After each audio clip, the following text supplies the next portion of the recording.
Hello and welcome, my venomous sea cows. How you doing today? We've got another brick on Impoppable. So in Impoppable, what they allow us to do is to use our monkey knowledge. That's the main difference between this game mode and Chimps, is that we get monkey knowledge. It's actually, it is more difficult to beat it without the monkey knowledge though, which is kind of ridiculous if you actually think about it. So what I'm going to do is I'm going to show you guys my strategy really quick. We do have the 25 extra lives here as a life shield, so make sure you're using it to your advantage, baby. It's actually kind of nice. If you guys haven't noticed, it is a post commentary. It is sped up 2 times, and the reason why I did this is because I found a stockpile of videos that I made. Well, not really videos that I made, but videos that I recorded a long time ago. And I completely forgot that they existed. I found them in my commentate this folder, and I was like, oops, I forgot that I made all these. So now I'm going back, and I'm like, oh crap, dude, I never commentated these. So now I'm going to come back. I'm just going to do some post-coms on them. I'm probably going to do most of them sped up, but we'll see how it goes. You guys know I like to mix it up every once in a while, and I usually do like to do the live comms. But these ones were especially difficult. These are some tough levels up in here, man. I would say that Chimps and the half cash are probably the 2 most difficult for me. In fact, I'm not even sure if I beat half cash on this mode. I remember trying a billion times, and I think I just gave up in the end. I think. Not 100% positive. But the best way to do this is with banana farms. If you get some nene farms flowing in here, dude, you're going to be able to win in the late game. That's how you do it. I mean, everything's more expensive, so you gotta start making money somehow. So I'm still using my babe over here, my big bad hot Gwendolyn with her big fat fire hose over here. She's let's just say she's blowing these balloons right on up. All right, that's the way we roll. So I've got Gwendolyn, I've got my ninja, I've got a couple banana farms, I've got all types of balloon popping power already. Only thing I don't have is camo leads unless I'm Molotov them. All right, I think it's called like a firebomb, but I'm calling it the Molotov. All right, you look at it, dude. It's a freaking Molotov cocktail. Actually, I don't know. Does it have a rag sitting on the top up in there? I guess it could just be a firebomb. Doesn't really make much sense. Like, where's the fire coming from? Is it just, why doesn't it explode on in her hand if it's really a firebomb? Like, I don't know. You know, that's why you got the rag, dude. The rag's slow. It's like a giant wick. The wick into the thing, and then when you throw it, it explodes everywhere and just burns everything. So, you can tell round 35 was probably the most difficult round for us. We did end up losing some lives right there, but that means now we got to start getting everybody set up over here. So we're going to get our alchemist over here. And now, another thing I should say is that I am sort of playing at I don't remember when I started playing this, probably almost like a month and a half ago or something like that, maybe a month ago. So I wouldn't say that this is in the game's infancy or anything, but definitely when I wasn't quite as good as I am now. So I actually don't remember what I was doing. I'm just kind of commentating. It's like I'm watching somebody random play this game. Though I do remember the certain types of strategies that I personally like to do. Like I used to use the monkey ace as my main popping power. Though on this level it actually makes a decent amount of sense, actually, because it has a good amount of range over here, infinite range. It's not insta-killing mobs, but basically it can kill a Moab by itself, or at least the Moab layer by itself, and then everybody else can just take down the Bloons inside, you know, the Ninja and Gwendolyn, and of course you need an Alchemist over here too. So, I've got everything basically set up at this point. I got some nanner farms kind of making me some monies right now. I've got my alchemist. I've got my ninja alchemized. And I believe also Gwendolyn's getting alchemized over here too, though it doesn't seem like alchemists necessarily want to throw it on your hero as much as they want to throw it on somebody else for some interesting / unknown reason that I don't fully understand. But today what I want to do is actually want to talk to you guys a little bit about weird combinations of animals. I know, or like... Maybe we'll start off by talking about, like, hybridizations that are, like, kind of real, but, like, sort of are just goofy. Then we'll talk about really crazy hybridizations and, like, what kind of, like, pet you'd like to have. I think that's the best question. Well, let's start it off like this, guys. what if you could hybridize, mix any two animals together, any two animals that you want. I don't care if it's an amoeba and a freaking grizzly bear, whatever you want. Okay. What two animals would you like to breed together and have them form a new creature? All right, just anything you want. You know, sometimes I hear people that are a little bit boring about this, and they're like, well, you know what? Let's breed a cat dog, and then I'll get a cat that kind of is like a dog and likes me, instead of being a jerk cat that doesn't like me. And I'm like, that's boring as crap. First of all, there's already certain cats that are like dogs. You just gotta raise them as kittens and pet them and play with them all the time, and then they're acting like dogs already. Or raise a cat with a dog, and then boom, you got a cat-like dog right there. The only cats that hide and are jerks are the ones that you never get to play with, that are just like, you know, you feed them and then they leave you alone. So, though I don't really have that much experience with cats, I'll be honest with you guys. I had a cat when I was a kid, when I was really, really young, actually. Her name was Abby. I don't actually even remember her, I was so young, but I have seen videos / pictures of her. And basically my parents told me that she was my best friend. She used to sit with me and cuddle me when I was a little baby. So, thank you, Abby, for being cute and cuddly. It's probably why I like animals so much, to be completely honest, because to this day, I love animals, you know? So, it's probably thanks to the little kitty cat early on in my life that I don't even remember. That's the sad thing about it. So, anyways, moving on. Let's talk about some like normal hybridizations of animals. Like, I wouldn't mind. I think there's they mixed a lion and a tiger, and it's weird because what happens is, goofy as this is, man. If you mix a lion, oh, we lost some lives at around 63 here, man. It's scary. It's actually kind of sad because it's right on the edge of being able to afford a Spectre, but not being able to afford a Spectre. It's like 20 grand, and I'm like, no, I don't want to do it, but I have to. I'm gonna lose the game if I don't. So I sell a banana farm for a Spectre over here, and it's fair game. It's impoppable. It's not chimps mode, so selling is allowed. All right.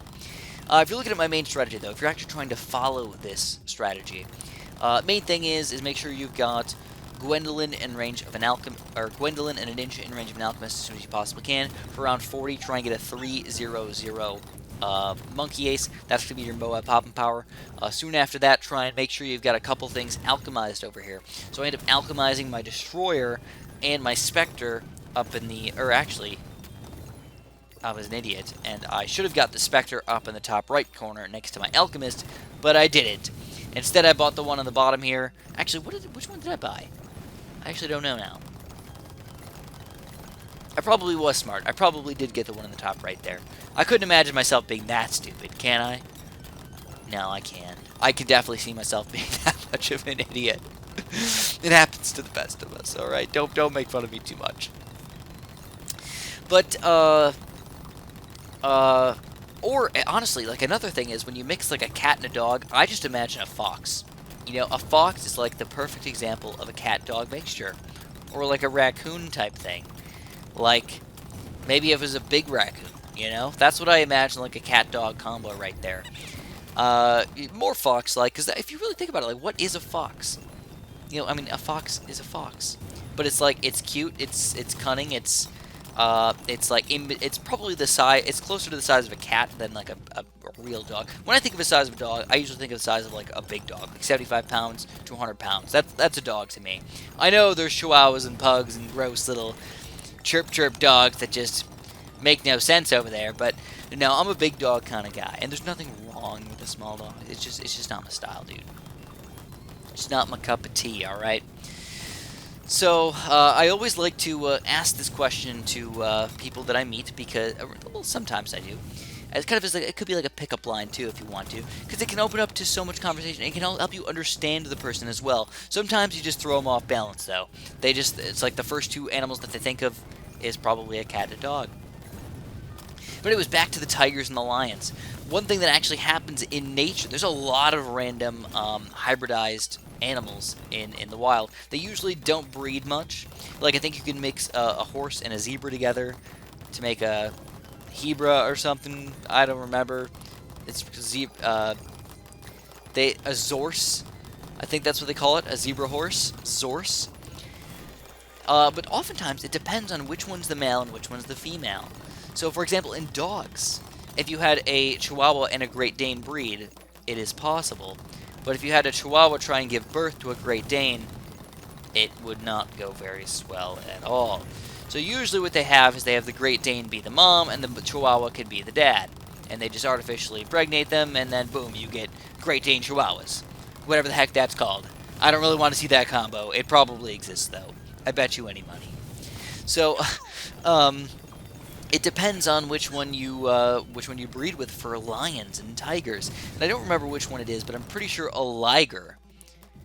I don't remember which. I should have looked at the information before here.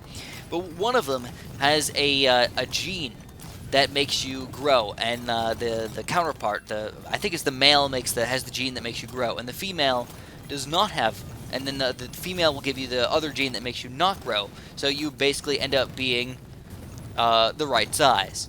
But the problem is I think again, I know I'm not all that informative anymore here, guys. Is that if you have like a liger, the male they'll have the male gene that tells them to grow, but they won't have the female gene that tells them to stop growing. So they will just keep growing and growing and growing, and they'll be gigantic. They'll be like these huge mungo, crazy-looking tiger-lion monstrosities. And, they want to breed them a lot. They want to breed them a lot, and they think it's cool and everything because it's a giant tiger. But they end up having a lot of health issues and such because they're too far apart from what should be breeding. It's actually kind of interesting how genetics works. They want you to not be too close. They don't want you to be brother and sister. Because then you'll have a bunch of random possible health problems, but they don't want you to be too far apart. If you're too far apart, then you end up having also having genetic issues. So there's this weird combination of like a certain disparity in genetic likeness that makes you end up being healthy. It's weird, isn't it? I don't really understand it. It's something like almost everybody's like 10th cousins or something like that. You don't realize it, but everybody's like fairly close related.